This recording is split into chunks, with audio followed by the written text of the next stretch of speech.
The Ride Home, Kiernan and Cosby. Deeper into the headlines. Deeper into the day. Only on 77 WABC, where New York comes to talk. We continue now on The Ride Home. Ellis Hennigan filling in for Pat Kiernan. And there's lots of news on the Sandy Rubenstein front, also the Eric Garner case. Prominent New York attorney Sandy Rubenstein has now bowed out of the $75 million civil lawsuit filed against the city by the family of Eric Garner, who was working on that case. And all this comes as Rubenstein, of course, as we know, we've seen all the headlines all over the place, fights rape allegations that were leveled against him by a high-ranking member of Al Sharpton's National Action Network. So, Rita, let's do a little bit of the math here. A $75 million lawsuit by the family of Eric Garner. Now, we don't know exactly the contingency arrangement, but say 1/3 might go to the lawyers. That would be a traditional number there.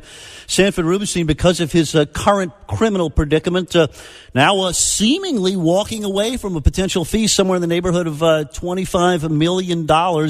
Here helping us unwind some of the legalities and the dollar signs, prominent New York attorney Eric Subin. So, Eric, is my math right? I mean, that's a very expensive day for poor Sanford Rubenstein.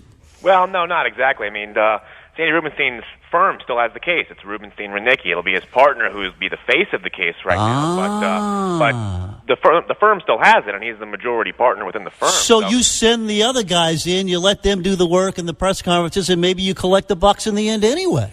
That is definitely right. I mean, in the event that this shakes out to be an 8-figure case or close to a 9-figure case at the end of the day, Rubenstein-Renicky is going to be the one who takes the contingency fee, which is probably a third of it, and Sandy Rubenstein will get his portion of it in the end.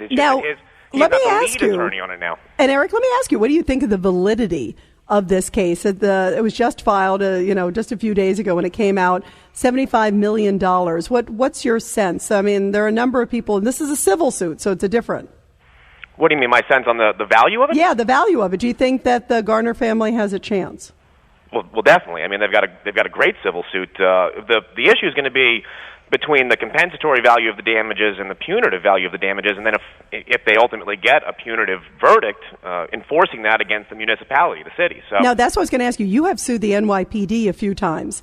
What do you think? Do you think the success in this case, based on your history, is a good one?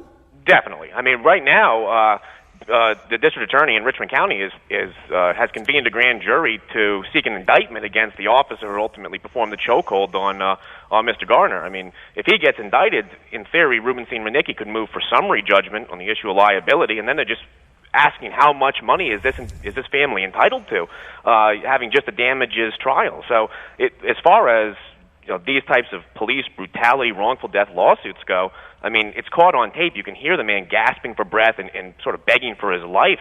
The issue, sort of, if you're talking about can the family sustain $75 million, is the compensatory value versus the punitive value, and then the enforceability of a punitive verdict. I mean, we're talking with Eric Subin about some of the legal ins and outs of the civil side of this Eric Garner case, which of course now collides with the Rubenstein case, all in one big nest of legal disputes here. Eric, one thing that strikes me about these cases, part of what makes this so outrageous when people look at it and may present some dollar signs if this thing ends up in court, is the presence of that videotape that you were talking about. Are we now reaching a point, though, that in order to win a civil suit like this, you have to have videotape? No one's going to believe it unless you have videotape.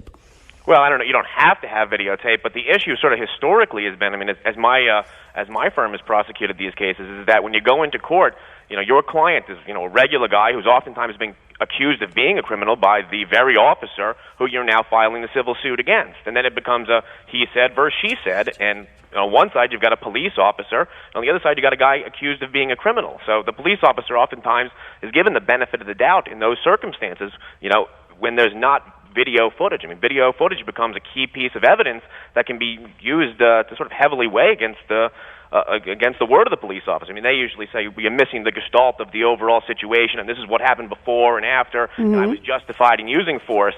But I mean, once a guy's in cuffs or on the ground or is subdued or his hands are in the air, I mean, the police are only allowed to use that amount of force that is minimally necessary to effectuate an arrest. Well, and that's exactly what they're going to be talking about clearly in this case. Real quick, too, on the Rubenstein case. What's your take on sort of where this is going to go? Do you think it's a he said, she said?